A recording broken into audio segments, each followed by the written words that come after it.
Morning. It's Thursday, April 11th, and the eclipse has come and gone, but there will be another one in 2026. So you can keep your glasses if you have them, put them in a safe place, and don't mess around with them. They can last a long, long time. In fact, I read that those glasses can last for 20 or 30 or 40 years. So the next eclipse is in 2026, I think, and then a big one in 2044, I think. So put your glasses in a safe place and you'll be ready to go. But now I want to talk about the situation between Gaza, the United States, and Saudi Arabia is involved somehow, because the United States and Saudi Arabia have come up with a peace plan of some kind, which has been summarily rejected by Hamas. Now, here's the surprise that I did not expect. Hamas has submitted their own plan, and it's a 3-step plan, and let me run through those steps with you.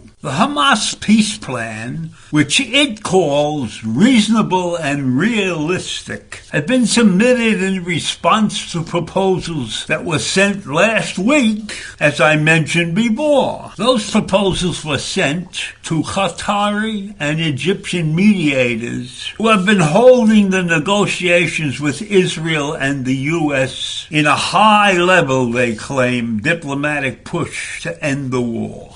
The Hamas plan is a 3-step solution, a truce process that would see hostages and prisoners released on both sides. When they mention the word prisoners, they're talking about the Hamas villains who have been put in jail. Now, each of these 3 stages would last for 45 days, according to the plan. Now, Israel hasn't responded to this proposal yet. We have been assured that its details are being thoroughly evaluated. That's what many officials said.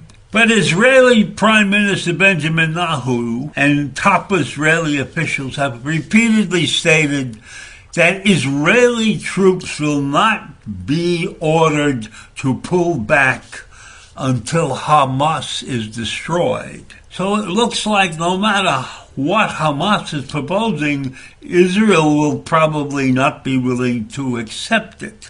But here's what Hamas's proposal is. In the first stage, Hamas plans to release all Israeli female captives that the group took hostage on October 7th. The male captives under 19 years of age and who are not members of the Israeli armed forces, and the elderly and the sick will also be released.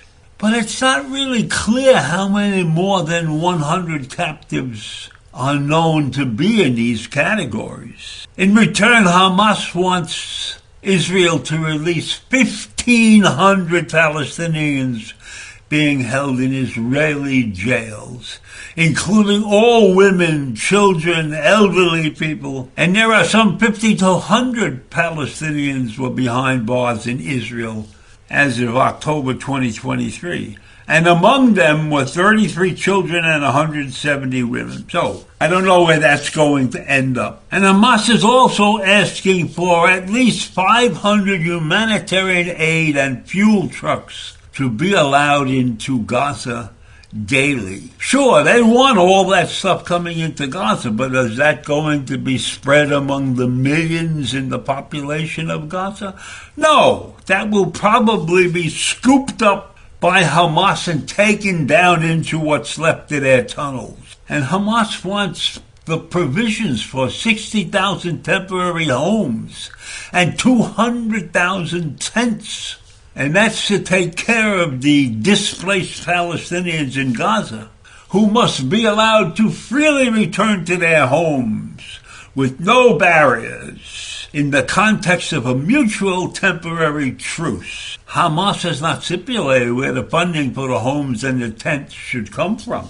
I bet you they're not intending to put up a dime. So on the face of it, that first stage is not what I would consider any good. And the second stage also lasts 45 days. And Hamas says it will release the remaining male Israeli captives. And in turn, Israeli troops must withdraw from all areas of Gaza. And then Hamas also says further humanitarian aid must be allowed into Gaza, while reconstruction of the damaged infrastructure must commence. Start building up Gaza again.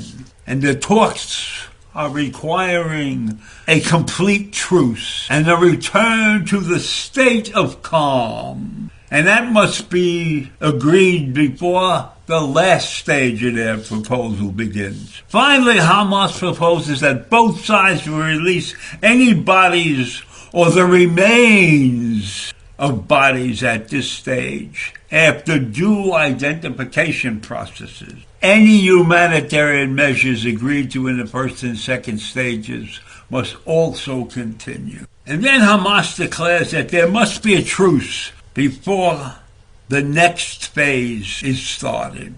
It's already gone through 3 stages. What could the next stage be? The group also says that Israel must facilitate the full reconstruction of the destroyed houses in Gaza, as well as the public facilities and other economic infrastructure within 3 years. Is this not ridiculous? Hamas is responsible for these actions. They should be responsible for all of the reconstruction that's required. And Hamas is also demanding that Israeli settlers stop attacking the Al-Aqsa Mosque and that the situation in the mosque must be returned to pre-2002 conditions. What has that got to do with this major event, with this war? So Hamas, in my mind, has gone totally off the rails, but I can understand their situation. I can understand them wanting to throw everything they possibly can on the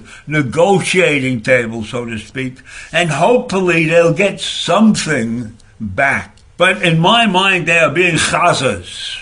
They are not being reasonable. I think the intent of this proposal is to show the world that they are trying, but that Israel is a villain because it surely will not accept all of these proposals. So the U.S., Israel, and Saudi Arabia are stuck in a pile of shit right now without the necessary amounts of toilet paper. And how they will negotiate is anybody's guess. And some of the requests that Hamas made are reasonable, but overall I consider it a totally unreasonable series of requests. So I leave you with that this morning. Have a great day. Bye.